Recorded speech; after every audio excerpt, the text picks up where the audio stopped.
A billionaire's slap in a hospital corridor. 50 million views in 1 hour. But Madison Sterling had no idea she'd just exposed America's most dangerous serial killer. What started as viral domestic violence footage became a deadly game of psychological warfare, hidden offshore accounts, and a warehouse where 3 women had already died. Tonight, you'll discover how a pregnant woman's courage brought down a predator who'd been hunting wealthy wives for decades. This isn't just about survival. It's about the moment when the hunted becomes the hunter. Madison Sterling clutched her swollen belly as another contraction rippled through her body. 8 months pregnant and sitting alone in the marble lobby of Manhattan's most exclusive private hospital. She checked her phone for the 100th time. No messages from Blake. Her husband had promised to be here for today's appointment. Another promise broken in what was becoming an endless string of disappointments. Madison's fingers trembled as she scrolled through his social media, finding photos from Miami Beach posted just hours ago. The same Miami he'd sworn he'd never been to. Mrs. Richardson. The receptionist's voice cut through her spiral of thoughts. Dr. Vasquez will see you now. Madison stood slowly, her designer maternity dress doing little to hide her exhaustion. The other wealthy wives in the waiting room whispered behind their hands, probably wondering where her billionaire husband was. She wondered the same thing. The examination room felt cold, despite the afternoon sunlight streaming through floor-to-ceiling windows. Dr. Elena Vasquez, a kind woman in her 50s, helped Madison onto the examination table with practiced efficiency. "How are you feeling today?" Madison, Dr. Vasquez asked while checking Madison's blood pressure. "Tired. Blake's been traveling a lot for business." The lie came easily now, a habit formed over months of covering for her husband's increasingly frequent absences. Dr. Vasquez frowned at the blood pressure reading. 160/90. That's elevated from last week. Are you experiencing unusual stress? Madison's phone buzzed with a notification. Her heart jumped, hoping it was Blake, but instead she found a tagged photo on Instagram. Blake Richardson, her husband of 2 years, laughing on a yacht in Miami with his arms around a stunning blonde woman. The timestamp showed it was taken yesterday. "Madison, are you all right?" Dr. Vasquez touched her shoulder gently. The room seemed to spin. Madison stared at the photo, recognizing the woman as Amber Collins, Blake's supposed business partner, the same woman he'd dismissed as just an employee whenever Madison asked about her. "I need to make a phone call," Madison whispered, her voice barely audible. She stepped into the hallway and dialed Blake's number with shaking fingers. It went straight to voicemail. She tried again. Voicemail. On the 3rd attempt, he finally answered. "What is it? Madison? I'm in a meeting." His voice carried that familiar tone of irritation that had become his default when speaking to her. "Blake, where are you right now?" A pause. "Dubai. I told you that. Some of us have to work for a living." Madison's heart pounded as she looked at the Miami photo again. "Blake, I can see you on Instagram. You're in Miami with Amber." The silence stretched so long she thought he'd hung up. Then his voice returned, cold and calculating. "You're being paranoid again. Madison, pregnancy hormones are making you see things that aren't there. We've discussed this with Dr. Vasquez before." "No. Blake, I can see the photo. You're on a yacht with..." "Enough." His voice turned sharp. "I don't have time for your delusions. Handle your appointment yourself." The line went dead. Madison stared at her phone, a familiar feeling of confusion washing over her. Was she being paranoid? But the photo was right there, time-stamped and geotagged. She opened Instagram and did something she'd never done before. She posted a story with a screenshot of Blake's photo, adding text that read, "Can someone explain how my husband is in Dubai and Miami at the same time asking for a pregnant friend?" The response was immediate. Comments flooded in, screenshots, shares. Within minutes, her story had been viewed thousands of times. Madison watched in real time as her perfect marriage became a viral sensation for all the wrong reasons. Her phone rang. Blake's name flashed on the screen. "What the hell did you just do?" His voice was barely controlled rage. "I posted the truth. Blake, something you seem allergic to. Delete it. Now. Do you have any idea what you've just done to my reputation?" Madison felt something shift inside her chest. For the first time in months, she felt a spark of her old self. The Madison who'd graduated summa cum laude from Harvard Business School. The Madison who'd never taken anyone's nonsense before she'd fallen under Blake Richardson's spell. "Your reputation, Blake. I'm 8 months pregnant and my husband is on vacation with another woman." "What about my reputation?" "Madison, you're being hysterical. Come home and we'll discuss this privately." "No, I'm staying here until you tell me the truth." The silence that followed felt different, dangerous. "I'll be there in an hour," Blake said finally. "And Madison, you're going to regret making our private business public." The line went dead, leaving Madison alone in the hospital corridor with the growing realization that her perfect life had been a carefully constructed lie. And now that lie was unraveling at light speed, broadcast to the world through the very technology that had exposed it. Blake Richardson arrived at Manhattan General Hospital exactly 57 minutes later, his usual calculated precision on full display. Madison watched through the lobby's glass doors as he stepped out of his black Bentley, his jaw set in the expression she'd learned to fear. Even from a distance, she could see the barely contained fury in his movements. He'd changed from the casual Miami Beach attire she'd seen in the photos into his standard Manhattan armor, a $15,000 suit that screamed success and power. But Madison was beginning to understand that Blake's entire existence was performance art, each outfit and gesture carefully chosen to project an image that might not reflect reality. The lobby fell silent as Blake entered. At 6'3", with the kind of devastating good looks that graced magazine covers, he commanded attention wherever he went. His dark hair was perfectly styled, his green eyes sharp and assessing. This was the man Madison had fallen in love with 2 years ago, the crypto billionaire who'd swept her off her feet with grand romantic gestures and promises of forever. "Madison?" His voice carried across the marble space, drawing stares from other patients and staff. "We need to talk." She remained seated, her hands protective over her belly. Something about his tone made every maternal instinct scream danger. "We can talk here. Blake, you seem to enjoy public displays lately." His perfect smile never wavered, but she caught the flash of something cold in his eyes. "Sweetheart, you're not thinking clearly. Pregnancy hormones can cause all sorts of irrational behavior. Dr. Vasquez has mentioned this before." The gasoline of his dismissal ignited the spark Madison had felt earlier. "Stop. Just stop lying to me. Blake, I saw the photos. I know you weren't in Dubai." Blake moved closer, his voice dropping to the intimate tone he'd once used to whisper sweet nothings. Now it felt like a threat.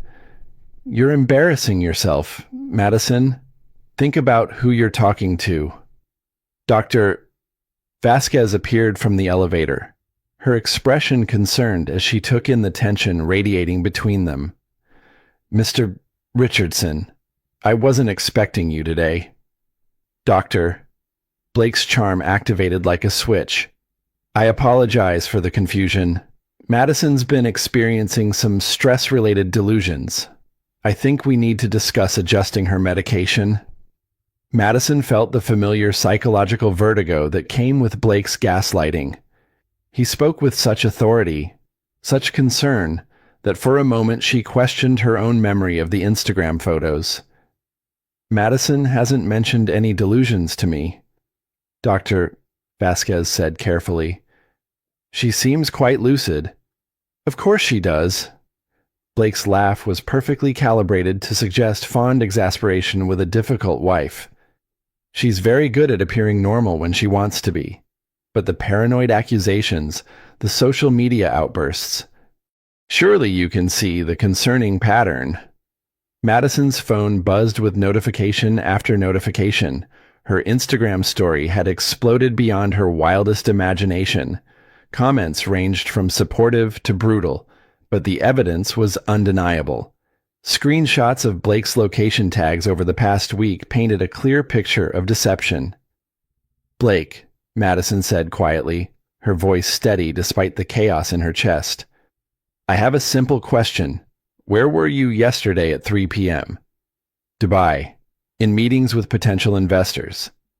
Madison held up her phone, showing the Instagram photo timestamped at exactly 3 p.m., geotagged in Miami Beach. Then explain this. For the first time since she'd known him, Blake Richardson was speechless. Madison watched emotions flicker across his face, surprise, calculation, anger, and finally something that made her blood run cold. The mask was slipping, and whatever lay underneath wasn't the man she'd married. You don't understand business, Madison, he said finally. Sometimes we have to maintain certain appearances for investors. That photo was staged for social media marketing.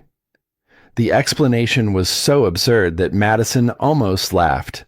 Staged Blake. You're holding another woman on a yacht. What exactly are you marketing? I don't have to explain my business decisions to someone who's never worked a day in her life. The venom in his voice was new. Or maybe Madison was just hearing it clearly for the first time. Dr. Vasquez stepped forward. Mr. Richardson, I think we should all take a step back. Madison's blood pressure was elevated today, and this kind of stress isn't good for the baby. The baby... Blake's expression softened for a moment, and Madison felt a flicker of hope. Maybe the man she'd fallen in love with was still in there somewhere. Then his hand moved faster than thought, striking her cheek with enough force to snap her head to the side. The sound echoed through the lobby like a gunshot. Time seemed to freeze. Madison touched her stinging face, feeling the heat of the handprint blooming across her skin. Around them, phones appeared in the hands of shocked onlookers. The assault had been captured from multiple angles, ensuring it would live forever in digital infamy. Don't you ever embarrass me like that again, Blake hissed, his beautiful face twisted with ugly rage. Dr. Vasquez was already moving, her medical training overriding shock. Security, I need security in the lobby now. Madison stared at her husband, seeing him clearly for perhaps the first time in their entire relationship. The charming billionaire was gone, replaced by someone who could strike his pregnant wife in a room full of witnesses without a second thought.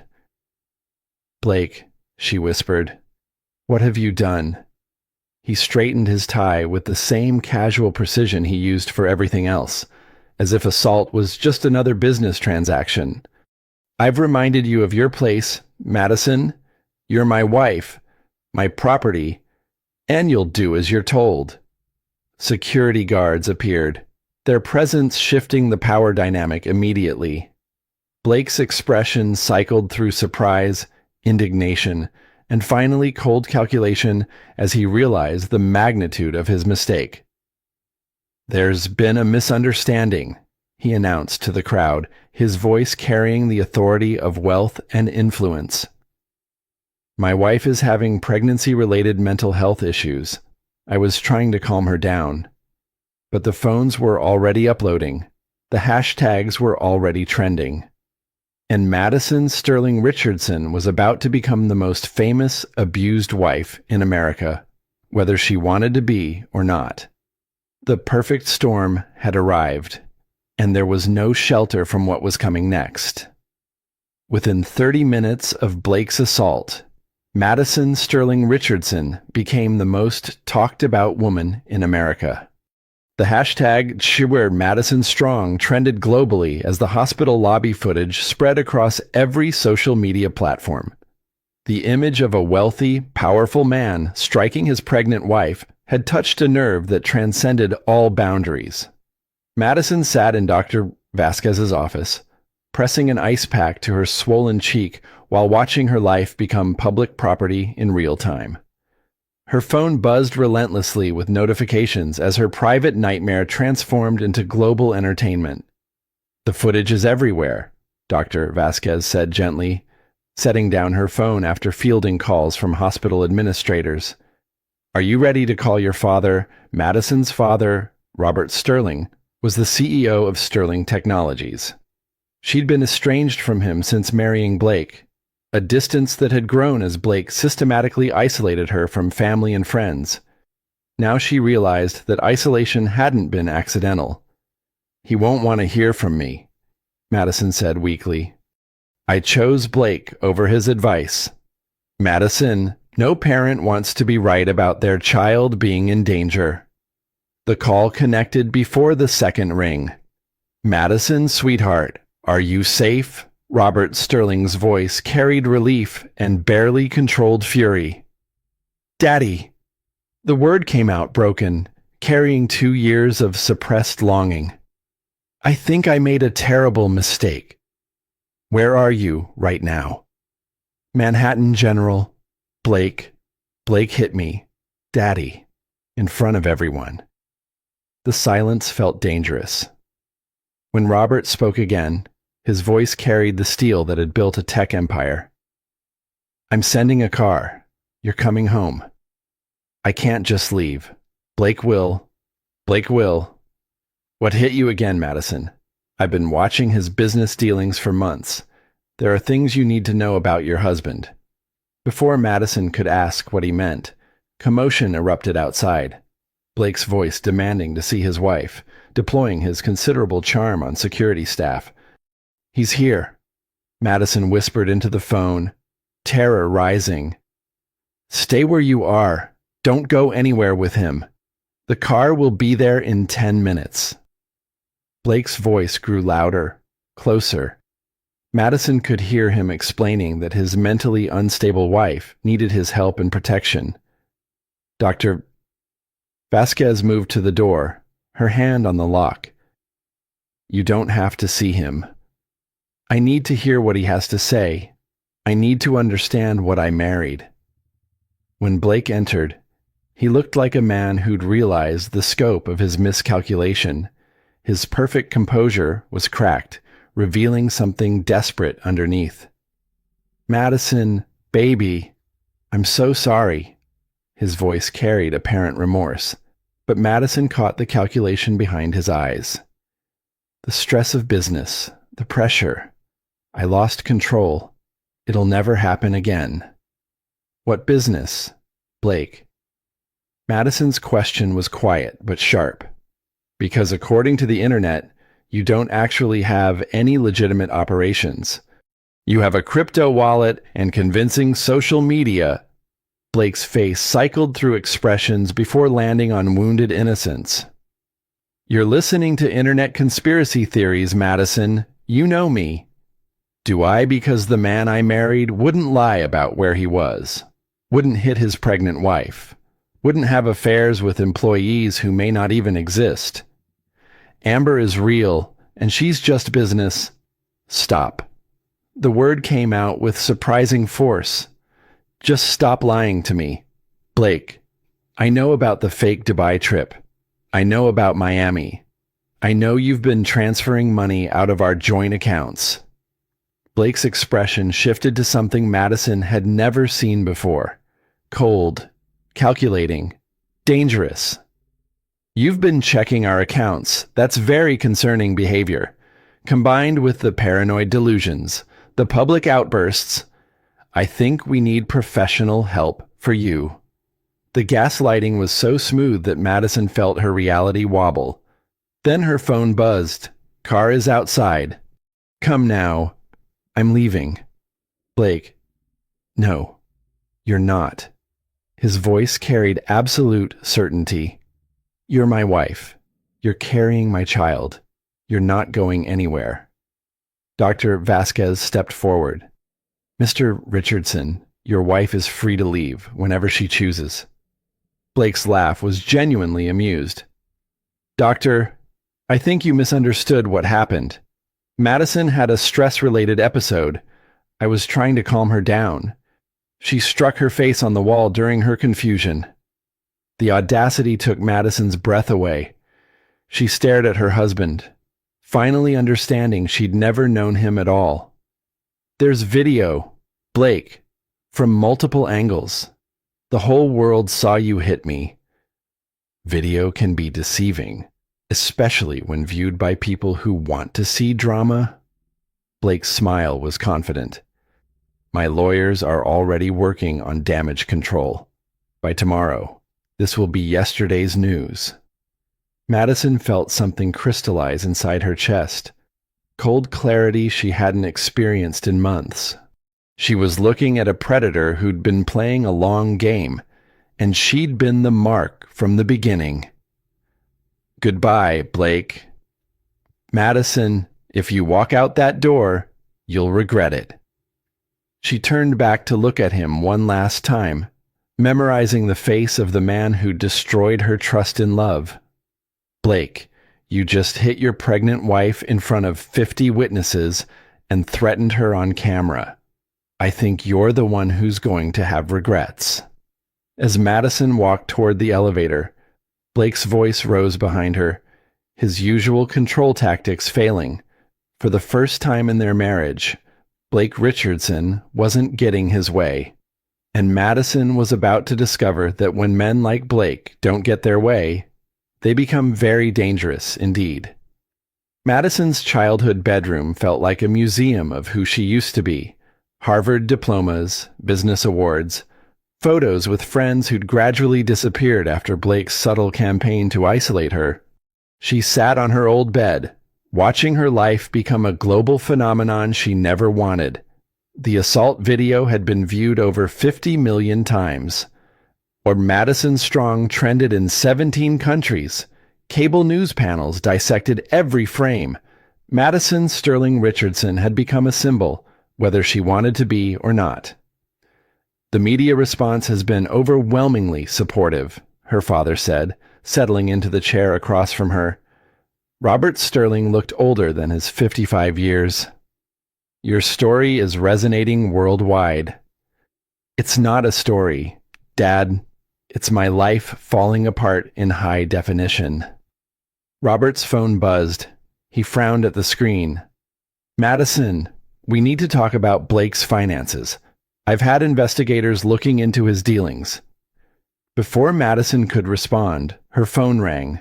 Blake's name appeared, and despite everything, her stomach clenched with familiar anxiety. "Don't answer," Robert said firmly. But Madison was already swiping to accept. She needed to hear his voice, to understand what came next. "Madison, thank God." Blake's voice carried relief and apparent concern. "Baby, I've been going crazy thinking about you and our child. Are you safe?" The whiplash was stunning. Gone was the cold predator from the hospital. This was the Blake who'd swept her off her feet. "I'm safe, Blake, from you." "Madison, please. There are things you don't understand. About my business. About threats I've been receiving. I've been trying to protect you." Madison felt her resolve wavering. This was Blake's greatest skill, making victims doubt their own perceptions. "What threats?" "I can't discuss it over the phone. But Madison, if you stay away from me, you're in real danger. So is our baby." Robert was shaking his head violently, but Madison found herself listening. "Meet me tonight. 1 hour to explain everything. If you still want to leave, I'll help you. I'll give you everything for the divorce. But if something happens because I couldn't warn you." The line went dead. Robert was watching her with the expression of a man who'd seen this manipulation before. "He's lying," Robert said quietly. "Everything that man has told you has been a lie." "But what if he's not?" Robert pulled out his phone, showing her documents on the screen. "Blake Richardson doesn't exist. His real name is Billy Robertson, and he's been running financial scams for over a decade." Madison felt the world tilt. "That's impossible. I've seen his business records, all fake, elaborate constructions designed to make him appear legitimate while he drains accounts of wealthy women he targets and marries." The words hit like physical blows. She thought about their joint accounts, her trust fund that Blake had convinced her to let him manage. "How much?" she whispered. Robert's expression answered before his words. "Everything, sweetheart." Madison's phone buzzed. "Madison, I'm releasing medical documentation about your mental health issues to protect our child. I'm sorry it's come to this." She stared at the message until Robert's phone started ringing. He answered and listened for 30 seconds before his face went pale. "Blake just filed for emergency guardianship," he said. "He's claiming you're mentally unstable and dangerous. He's presented medical records showing postpartum psychosis and suicidal ideation." "That's impossible. I've never been diagnosed." Madison stopped, remembering therapy sessions Blake had insisted on after her miscarriage. The kind therapist who'd asked so many questions. "He's been building a case," Robert said grimly. "Creating a paper trail to support that you're mentally incompetent. This isn't just theft. This is systematic identity erasure." Madison felt something break inside her chest, her faith in her own judgment, her ability to trust her perceptions. Blake hadn't just married her for money. He'd been planning to erase her completely. "The emergency hearing is tomorrow morning," Robert continued. "If the judge grants his petition, you'll be under Blake's guardianship. He'll control your medical decisions, your finances, your ability to see your child." Madison looked around her childhood bedroom, at awards representing the strong woman she'd been before Blake dismantled her confidence. "Dad, I think I need help, because Blake Richardson is more dangerous than we realized." Her phone rang again. Unknown number. "Mrs. Richardson. This is Detective Sarah Murphy with the NYPD. I need to speak with you about your husband. We've received disturbing information about his background." Madison looked at her father, seeing her growing fear reflected in his eyes. Whatever Blake Richardson really was, they were about to find out. And being his wife made her more than a victim. It made her a target. Detective Sarah Murphy arrived at the Sterling penthouse 40 minutes later, carrying a thick case file that she set on the dining table with significant weight. Madison had expected a typical police detective, but Murphy was younger, maybe 40, with sharp eyes that cataloged every detail. "Mrs. Richardson, I need to ask difficult questions about your husband," Detective Murphy began. "But first, you need to understand that you may be in immediate danger." Robert Sterling leaned forward. "What kind of danger?" Detective Murphy opened her file and spread photographs across the table. Madison found herself looking at pictures of 3 different women, all blonde, all beautiful, all bearing a slight resemblance to her. "These women were all married to men matching your husband's description and behavioral patterns," Murphy explained. "Different names, different identities, but the same methods." Madison picked up one photograph.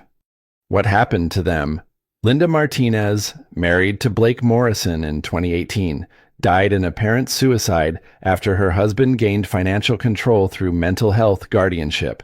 Sarah Chen, married to Blake Richardson in 2020, died in a boating accident 6 months after signing power of attorney. Jessica Walsh, married to Blake Roberts last year, currently missing.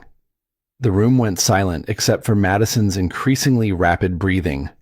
She stared at the photographs, seeing herself in each woman's eyes. "You think Blake killed them," Robert said quietly. "I think Blake Richardson is a serial predator who marries wealthy women, systematically isolates them, builds legal cases for their mental incompetence, and eliminates them once he has access to their money." Madison felt the baby kick strongly. "But I'm still alive." Why Detective Murphy pulled out more documents. "Because you're worth more alive than dead. Temporarily. Your trust fund has clauses requiring your continued existence to access the principal, but those clauses expire when your child turns 1. The implication hit Madison like a physical blow. Blake wasn't just planning to steal her money and take her child. He was planning to keep her alive just long enough to access her full inheritance. "This is insane," Madison whispered. "People don't do things like this." "People like Blake Richardson absolutely do," Detective Murphy said grimly. "He's a sophisticated sociopath, highly intelligent, completely without empathy, extremely skilled at manipulation and long-term planning." Robert's phone rang. He answered with his usual sterling, but his expression quickly shifted to alarm. "That was your lawyer. Blake's emergency guardianship petition has been fast-tracked. The hearing is in 2 hours. And Madison, he's claiming you've been threatening to kill yourself and the baby?" Detective Murphy was already reaching for her phone. "That's impossible. Fast-tracking requires evidence of immediate danger." "He has recordings," Robert continued. "Audio of Madison supposedly threatening suicide. Hospital records showing severe depression and psychotic episodes. A psychiatrist willing to testify that she's having a complete mental breakdown." Madison felt reality fracturing. "Those recordings don't exist. I've never threatened suicide." "Modern technology makes creating convincing audio recordings very easy," Detective Murphy said. "If Blake has been planning this for months, he could have manufactured a complete mental health history."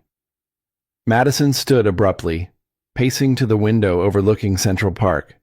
Below, she could see protesters holding Madison's strong signs, hundreds of people supporting a woman they'd never met.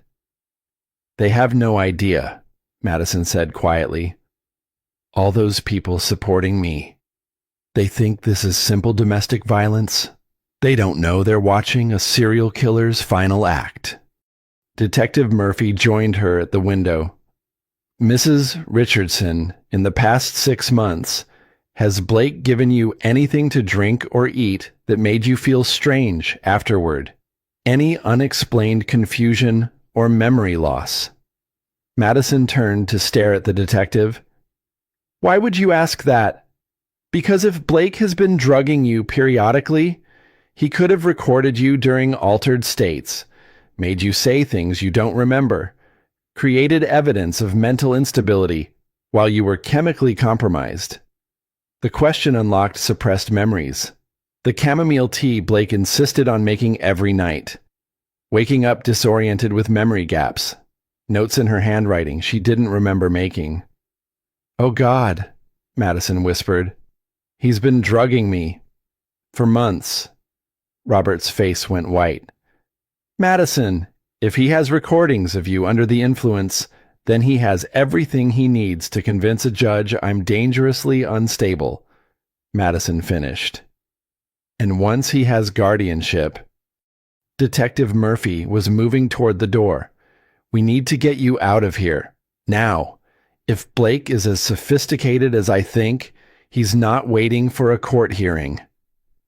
As if summoned by her words, the building's fire alarm began blaring. Robert frowned, reaching for his phone. "Don't," Detective Murphy commanded, her hand moving to her weapon. "Mrs. Richardson, how many exits does this building have?" "2. main lobby and service entrance. And if someone wanted to force evacuation, Madison felt her blood turn to ice. They'd trigger the fire alarm. Murphy was calling for backup when the lights went out, plunging the penthouse into darkness. In the distance, Madison could hear the elevator moving, bringing someone to the top floor. Blake Richardson was coming for his wife, and Detective Murphy was about to discover that when serial killers feel cornered, they stop playing games and start killing people. The elevator dinged softly in the darkness, its cheerful sound grotesquely inappropriate for the terror filling the penthouse. Detective Murphy had her weapon drawn, positioning herself between Madison and the hallway. Robert Sterling moved to his daughter's side, his face grim in the emergency lighting. "Stay behind me," Murphy whispered. "No matter what happens." The footsteps in the hallway were unhurried, confident. Madison could hear Blake's voice, casual and conversational, as if arriving for dinner rather than whatever this actually was. "Madison, sweetheart, I know you're scared, but I'm here to help. We need to discuss what's best for you and our baby." Detective Murphy motioned for silence. Speaking into her radio in code, Madison didn't understand. Where was backup? Blake appeared at the living room's edge, no longer bothering with his charming mask. He looked like what he truly was, a predator interrupted during a hunt. But he wasn't alone. Dr. Elena Vasquez stepped out from behind him, her kind face apologetic but resolute. "Madison, honey, I'm here to help. You've been having a severe mental health crisis, and Blake is very worried." The betrayal hit Madison like a physical blow. Dr. Vasquez, who delivered her baby, supported her through the hospital assault, seemed to genuinely care. Dr. Madison's voice came out broken. "Madison, your recent behavior has been very concerning," Dr. Vasquez continued, her medical authority lending weight to every word. "The paranoid delusions, public outbursts, obsessing over Blake's normal business activities. You need immediate psychiatric intervention." Detective Murphy kept her weapon trained on Blake, but uncertainty crept into her expression.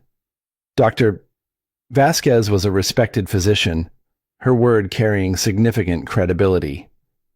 "Detective Murphy," Blake said pleasantly, "I appreciate your concern, but this is a family matter. My wife is having a severe mental health episode, and her doctor agrees she needs immediate treatment." "Stay where you are," Murphy commanded, but her voice lacked earlier certainty. Blake smiled, pulling out his phone and playing an audio recording. Madison's own voice filled the room, slurred and strange. "I can't do this anymore. Blake, I can't live like this.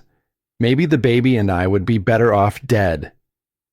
Madison stared in horror. She had no memory of saying those words, but the voice was unmistakably hers. "I recorded this last week," Blake explained to Detective Murphy. "Madison has been having increasingly severe episodes of depression and suicidal ideation. Dr. Vasquez has been treating her, but her condition is deteriorating rapidly." "That's not real," Madison said desperately. "I never said that. He drugged me." "Madison, sweetie," Dr. Vasquez interrupted gently. "Paranoid accusations are part of your condition. Blake has been nothing but supportive throughout your struggles." Detective Murphy lowered her weapon slightly. "Mrs. Richardson, do you remember making that recording?" Madison felt her reality crumbling. These were exactly the memory gaps she'd been experiencing, periods of confusion she'd attributed to pregnancy hormones. "I don't remember," she whispered, the admission feeling like defeat. Blake stepped forward, radiating concern and compassion. "Madison, I know you're scared. Mental illness is frightening when you can't trust your own perceptions. But I'm here to take care of you." "The other women," Madison said suddenly. What about Linda Martinez, Sarah Chen, Jessica Walsh? Blake's expression didn't change, but something flickered in his eyes. Detective, I have no idea what my wife is talking about. Paranoid delusions often involve elaborate conspiracy theories. Detective Murphy studied Blake carefully, her training warring with the evidence before her. Here was a concerned husband with medical support trying to help his mentally ill wife. Mrs. Richardson, Murphy said carefully, do you have any actual evidence that your husband has harmed anyone? Madison looked around desperately. Her father's face showed confusion and growing doubt. Dr. Vasquez looked genuinely concerned for her mental state. Detective Murphy was questioning her own assessment, and Blake looked like the perfect husband dealing with his wife's tragic breakdown. The Instagram photos, Madison said weakly. He lied about Dubai. Madison, Blake said sadly, we've discussed this. Those photos were for social media marketing. Dr. Vasquez stepped forward with apparent medical concern. Detective Murphy, I really think Madison needs immediate psychiatric evaluation. Her condition is deteriorating rapidly, and she could be dangerous to herself or her unborn child. Madison felt the trap closing with suffocating precision. Blake had spent months creating this moment.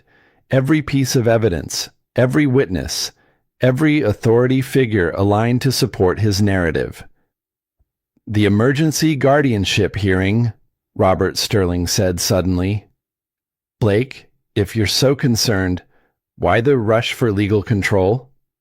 Blake's expression remained composed, but Madison caught irritation in his eyes at the unexpected question. Mr. Sterling, Madison needs professional care that requires legal authority to provide. As her husband, I'm the appropriate person to make medical decisions if she's not competent. Detective Murphy holstered her weapon, the decision written on her face. Mrs. Richardson, I think you should go with your husband and doctor. Get the help you need. Madison felt her last hope crumbling. Even the detective who'd seemed to understand was now part of Blake's narrative. Please, Madison whispered, looking directly at Murphy. Please investigate the other women. Don't let him, Madison, Blake said gently, moving toward her with outstretched arms. It's time to go home. Time to get better. As her husband approached, Madison realized with crystal clarity that she was about to disappear forever.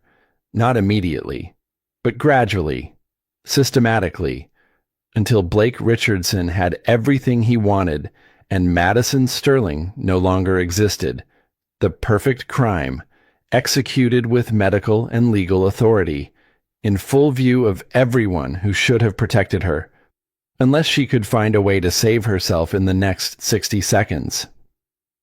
Madison found herself in Blake's Bentley 30 minutes later, Dr. Vasquez beside her with the calm authority of medical intervention. Detective Murphy followed in her own car, a small comfort Madison clung to as they drove through Manhattan toward what Blake claimed was a private psychiatric facility. The facility was a converted warehouse in Queens, isolated and surrounded by chain-link fencing. Madison's maternal instincts screamed danger as they pulled through gates that closed automatically behind them. This doesn't look like a hospital, Madison said, her voice steady despite rising terror. It's a specialized treatment center, Dr. Vasquez explained smoothly. Very private, very discreet, perfect for someone in your position. Blake parked near a loading dock rather than any visible entrance. Detective Murphy pulled up beside them, exiting her car with obvious suspicion. Mr. Richardson, Murphy called out, this doesn't look like any medical facility I've seen. Blake's smile never wavered. Detective, this is a highly specialized private clinic treating patients who require absolute discretion. Dr. Vasquez was already opening Madison's door. Madison, let's get you inside where you can rest while we assess your condition. Madison stepped out slowly, her pregnant belly making movement awkward. She noted the lack of medical signage, emergency vehicles, or any indicators this was a legitimate facility. "Where's the staff?" she asked. "Waiting inside," Blake replied, moving to her side. Detective Murphy studied the building with growing unease. "Mr. Richardson, I'd like to see facility identification.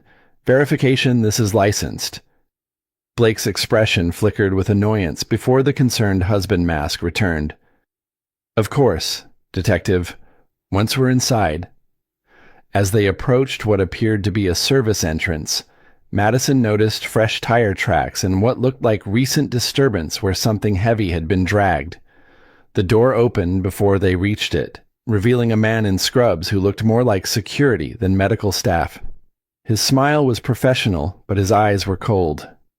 "Mrs. Richardson," he said warmly. "I'm David, part of your care team. Dr. Vasquez has briefed us on your condition." They entered what should have been a reception area but looked like an empty office with minimal furniture and no visible medical equipment.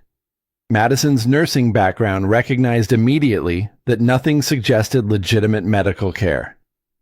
"Where's the nursing station patient rooms?" "Upstairs," David replied smoothly. "This is just intake." Blake guided her toward an elevator, his touch now feeling possessive and threatening. The elevator had been modified with what looked like restraint points built into the walls. "I'm not getting in there," Madison said firmly. Stepping back, Dr. Vasquez moved closer, her voice taking on the authoritative tone Madison remembered from emergencies. "Madison, you're having an anxiety attack. This irrational fear indicates how much you need treatment." Detective Murphy was studying the elevator with obvious suspicion. "Mr. Richardson, that elevator has been modified. Those look like restraint points." Blake's composure cracked slightly. "Detective, this facility treats patients with severe conditions. Safety modifications are standard. For pregnant women having mental health episodes," before anyone could respond, the lights went out, plunging the space into darkness. In the chaos, Madison heard a weapon being drawn, voices shouting contradictory commands, and rapid footsteps across concrete. When emergency lighting kicked in 30 seconds later, Detective Murphy was unconscious on the ground. David stood over her with a taser, while Blake and Dr. Vasquez flanked Madison. "I'm sorry you had to see that," Blake said, his voice completely different now, cold, efficient, devoid of pretense. But Detective Murphy was becoming problematic. Madison stared at the unconscious detective, understanding that this had been planned in extensive detail. "You're going to kill her." "Eventually," Blake replied matter-of-factly. "But first, we need to complete your treatment. You're going to have a tragic psychiatric break tonight.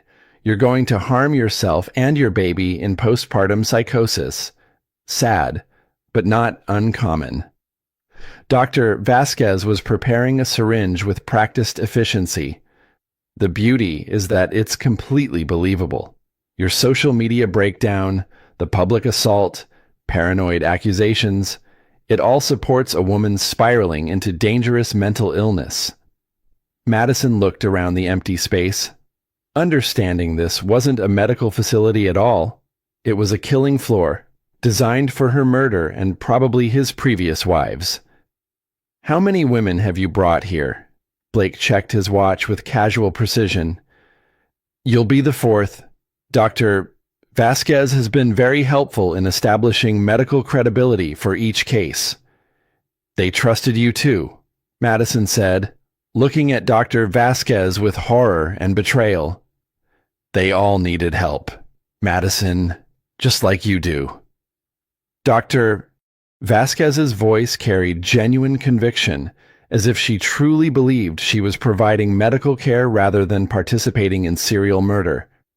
Madison felt her baby kick strongly, reminding her what was at stake, not just her life, but her unborn daughter's. "Blake, Madison said quietly. Before you kill me, I need to know something. Did you ever love me, even a little? Blake's laugh was genuinely amused. Madison, love is a weakness successful people can't afford. You were an investment opportunity that paid very well for 2 years.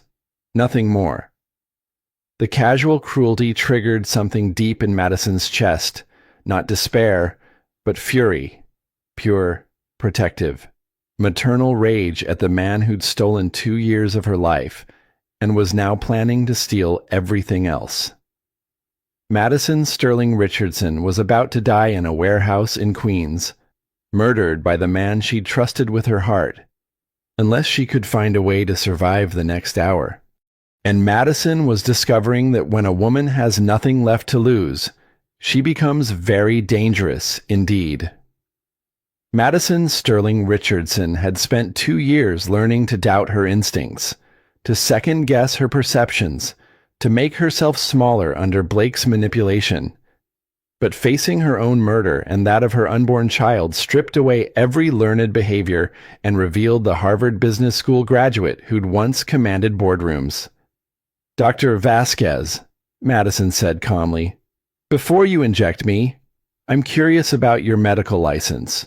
Participating in the murder of pregnant women seems like it might violate your Hippocratic oath. Dr. Vasquez paused, the syringe halfway to Madison's arm. Madison, you're having a psychotic break. I'm providing medical intervention to prevent you from harming yourself and your baby. Interesting intervention, Madison observed, her voice steady despite her racing heart. Tell me, when Linda Martinez supposedly committed suicide, did you provide the same intervention? How about Sarah Chen's boating accident? Blake's expression shifted from confidence to annoyance. Madison, you're stalling. Dr. Vasquez, proceed. But Madison had found her leverage in the doctor's hesitation. Dr. Vasquez, you know I'm right. You know this isn't medical treatment. What did he threaten you with? What's he holding over you that makes participating in murder seem better? You don't understand the situation, Dr. Vasquez said, her hand trembling slightly. Then explain it. Because from where I'm standing, you're about to murder a pregnant woman for a psychopath who's been lying about everything for years. Blake moved closer, his patience exhausted. Enough, Elena. Inject her now. Elena, Madison repeated, using the doctor's first name deliberately. Elena, you delivered my baby during my miscarriage 2 years ago. You held my hand while I grieved. Look at me and tell me that woman deserves to die. Dr. Vasquez looked directly into Madison's eyes for the first time since entering the warehouse. Madison saw something crack in the doctor's composure, a flicker of the compassionate physician she'd once believed her to be. Blake, Dr. Vasquez said quietly, maybe we should reconsider. Blake moved faster than thought, grabbing the syringe and plunging it into Dr. Vasquez's neck instead. The doctor collapsed immediately, hitting the concrete with sickening force. Blake, Madison screamed, the sound echoing through the empty space. Elena was becoming unreliable, Blake explained matter-of-factly, stepping over the unconscious doctor. Fortunately, I don't need medical supervision to complete your treatment. Madison backed toward the wall, her mind racing through limited options. Blake was between her and the exit. Detective Murphy and Dr. Vasquez were unconscious but breathing. Blake, my father knows where I am. When I don't come home, your father believes you're receiving psychiatric treatment. When your body is found tomorrow, it will be consistent with tragic suicide during mental health crisis. Sad. But these things happen. Blake pulled out his phone and began recording. Madison, I need you to say some things for the camera. Think of it as your final performance. Go to hell. Blake's laugh was genuinely amused.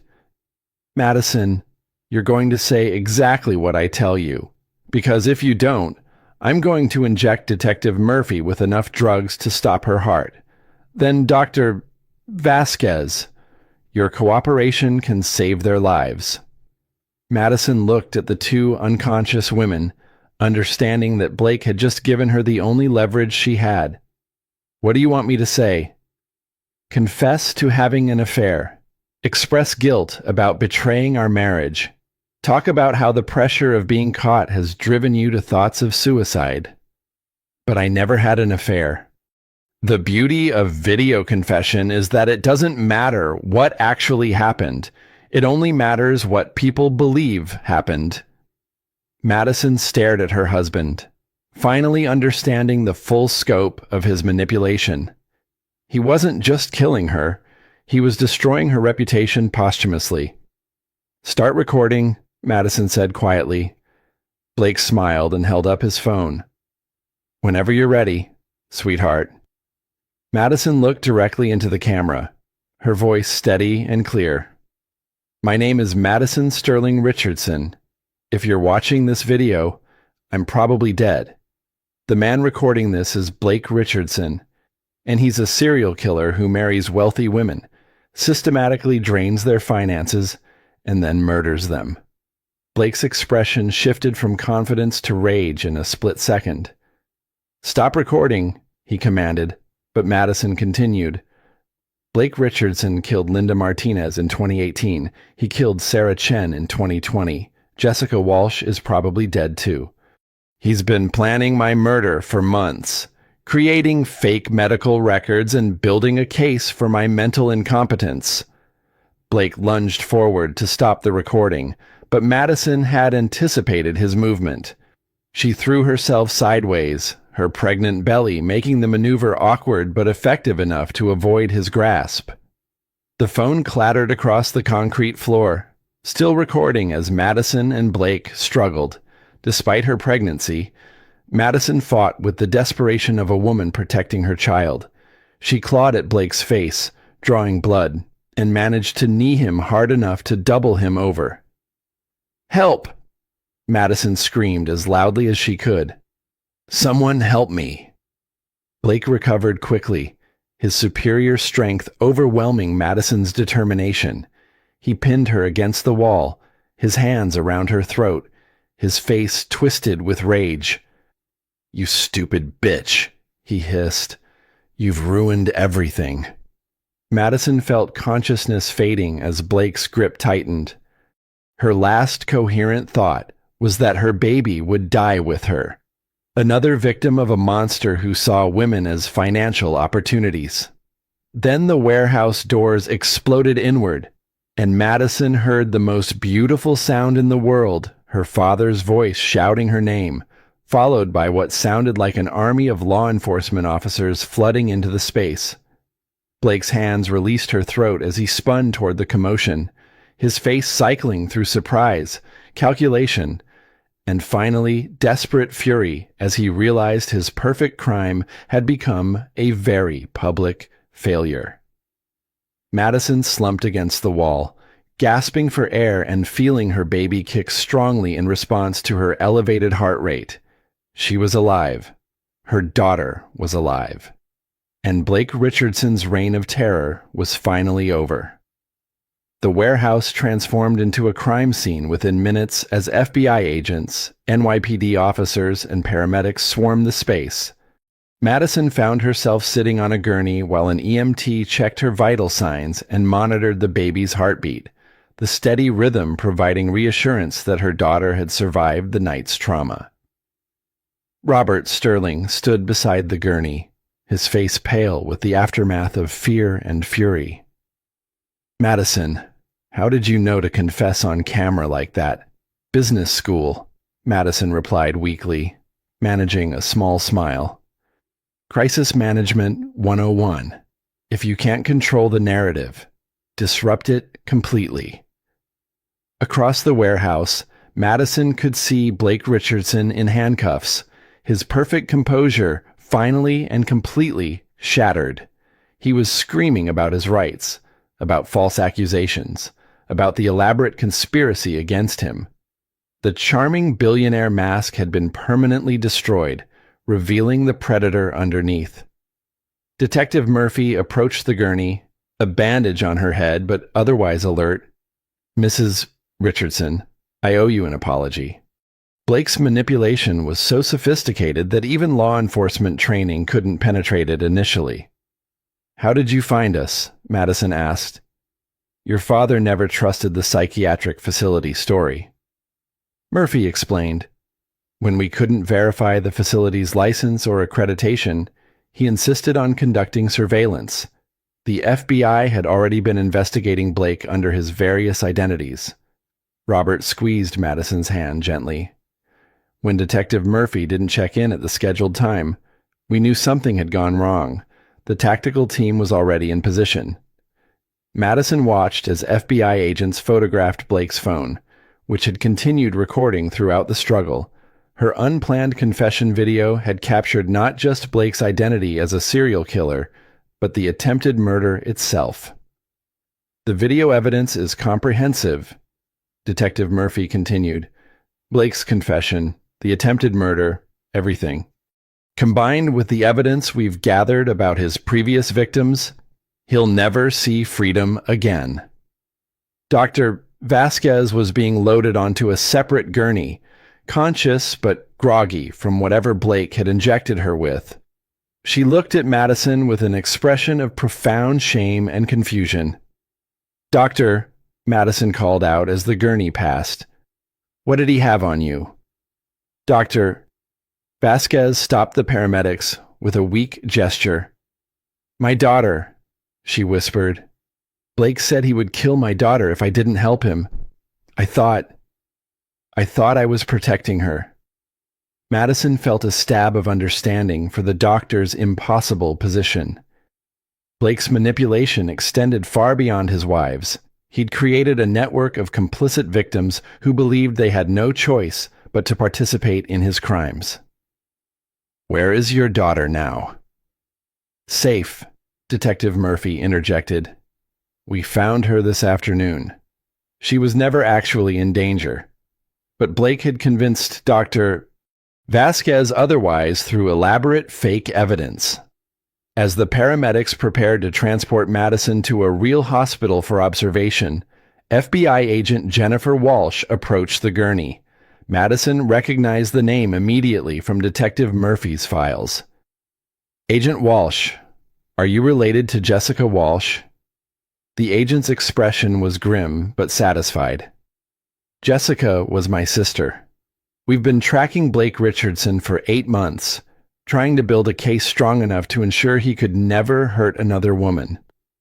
I'm so sorry about Jessica." "Jessica would be proud of what you did tonight," Agent Walsh replied. "Your video confession and survival have given us everything we need to close cases in 4 states and potentially save dozens of future victims." Madison felt the weight of that responsibility settling on her shoulders. She'd become more than just a survivor. She'd become the key witness in one of the most significant serial killer cases in recent history. "What happens now? Now you heal," Robert said firmly. "You focus on having a healthy baby and building a life free from Blake's influence." And Blake, Agent Walsh's smile was cold but satisfied. "Blake Richardson is facing federal charges for murder, attempted murder, fraud, and racketeering across multiple states. He'll be lucky if he avoids the death penalty." As the ambulance doors closed and Madison was transported toward Manhattan General Hospital, she allowed herself to feel something she hadn't experienced in months: hope, not just for survival, but for a future where her daughter would grow up safe from the kind of predator who had nearly destroyed them both. The viral hashtag #IsMadisonStrong had taken on new meaning. Madison Sterling Richardson wasn't just a victim who'd found her voice. She was a woman who'd saved herself and potentially countless others through courage, intelligence, and the refusal to accept defeat. Outside the ambulance windows, Madison could see the lights of Manhattan growing closer, home, safety, a future where love didn't hit, didn't lie, and didn't kill. Blake Richardson's empire of deception had crumbled in a single night, destroyed by the strength of the woman he'd tried to erase.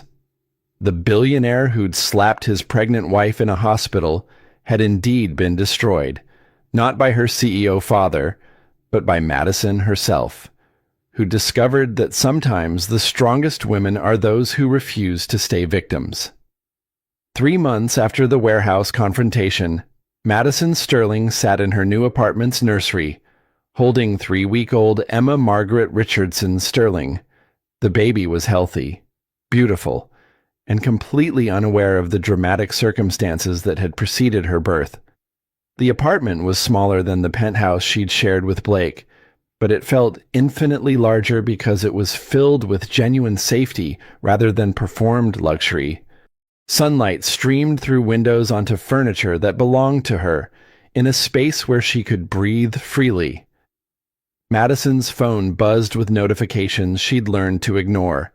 Trial coverage, book deals, movie offers, all the ways the world wanted to commodify her trauma. She'd declined most, choosing instead to focus on healing and raising her daughter. "How are my girls today?" Robert Sterling asked, entering with coffee and bagels Madison had craved throughout pregnancy. "We're good, Dad. Really good." Madison shifted Emma to her shoulder, marveling at how perfectly her daughter fit. "Any news from the trial?" Robert's expression grew satisfied. "Blake was convicted on all counts yesterday. Life without parole, consecutive sentences. He'll never hurt another woman." Madison nodded, feeling unexpected closure. Justice hadn't erased the trauma, but it confirmed her perceptions had been accurate, her fears justified, and her decision to fight back had been right. "Dr. Vasquez sent another letter," Robert continued. "She's been accepted into a victim services program and is testifying in cases involving medical professionals coerced into criminal activity." Madison had forgiven Dr. Vasquez months ago, understanding that Blake's manipulation extended beyond romantic relationships. The doctor's participation had been coerced through threats against her family. "What about Detective Murphy?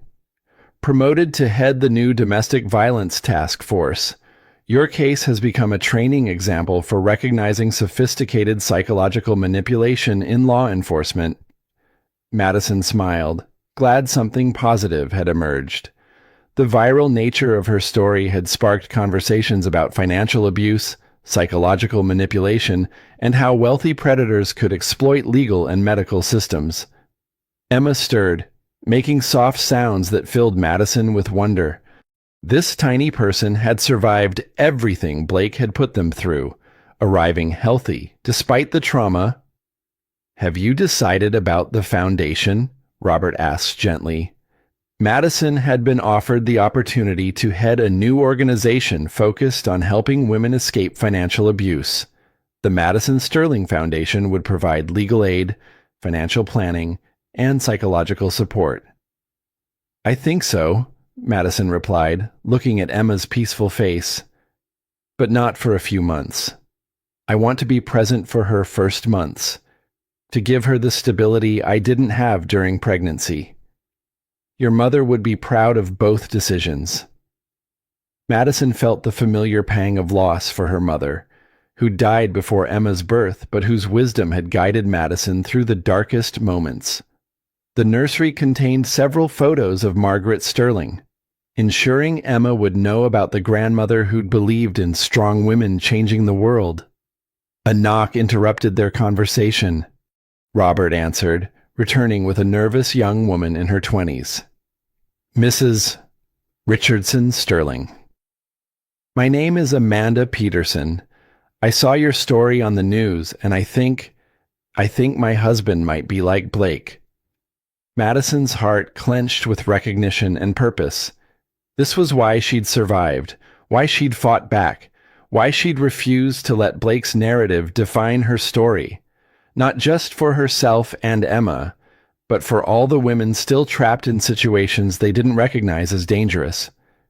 "Please, sit down," Madison said gently, settling on the couch with Emma. "Tell me what's been happening."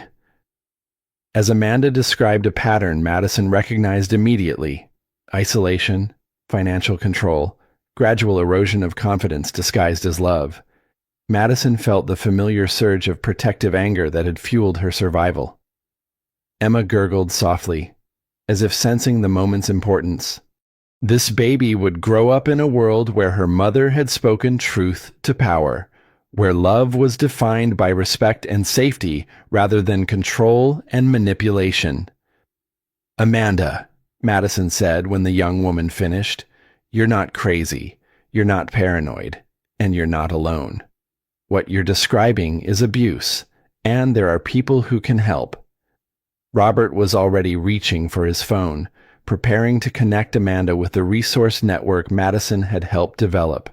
The infrastructure for escape, for justice, for healing. Outside the apartment windows, Manhattan hummed with 8 million stories of struggle and triumph.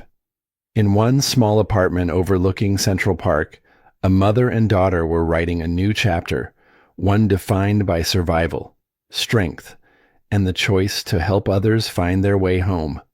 The billionaire who'd slapped his pregnant wife had been destroyed, not by her CEO father's corporate power, but by something far more powerful: a woman who'd remembered her worth, fought for her freedom, and refused to let fear silence her voice.